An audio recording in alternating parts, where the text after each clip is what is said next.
We fed them. They grew from a tiny little group into a massive group. That's not oppression, that's feeding them. The opening of yet another white-owned supermarket chain in South Africa is, for lack of a better word, an utter embarrassment to the country's majority black population. Stop looking only where they point you.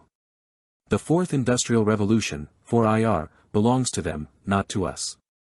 I'm not saying don't learn it, I'm saying you will never catch up. They will always be ahead. Whatever version of technology they allow us to study today, they mastered 50 years ago. Think about it, they showed us the mobile phone in Star Trek and the self-driving car in Knight Rider. At the time we laughed and called it impossible fiction. Today we have both. So the 4IR will remain a distant mirage for Africans as long as we do not own and control the fundamentals. And what are the fundamentals?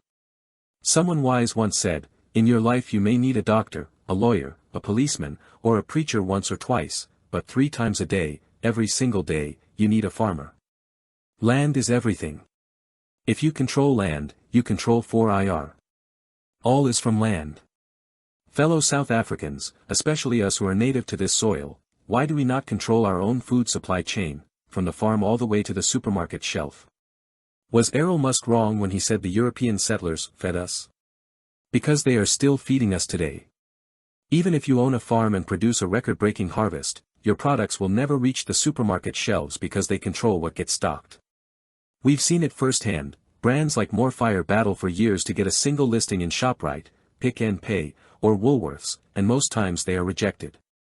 They hide behind regulations, endless compliance requirements, shelf space contracts with big suppliers, and payment terms that deliberately squeeze small black producers out. These barriers are not accidental, they are designed to make it nearly impossible for independent black-owned products to compete on equal terms.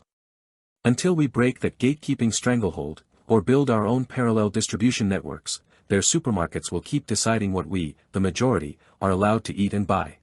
How can we cheer and celebrate whenever yet another white-owned supermarket or agribusiness opens in our country?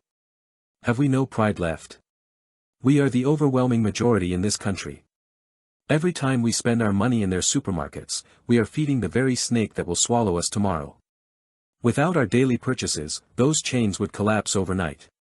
They stay in business only because we choose to keep them there. So the message must be clear and non-negotiable, either they restructure and bring us in as majority shareholders and real decision-makers, or we walk away and build our own parallel economy, our own farms, processing plants, distribution networks, retail outlets, and payment systems. Their survival depends on us, our future must no longer depend on them. Vuka, darky. Wake up. May the grace of our African ancestors be with us on our sacred journey to restore everything that was stolen from Africa, to Africans, now and forever. So let it be. That's a wrap, folks. But before you go, keep this in mind. Their smoke and mirrors are just theatrics, pulling your focus from what truly matters. The real fight? It's always been about the land and the economy. Stay sharp, stay woke, and we'll catch you next time. The most important person in the world is the storyteller. The storyteller sets the vision, values, and agenda of an entire generation to come. Steve Jobs.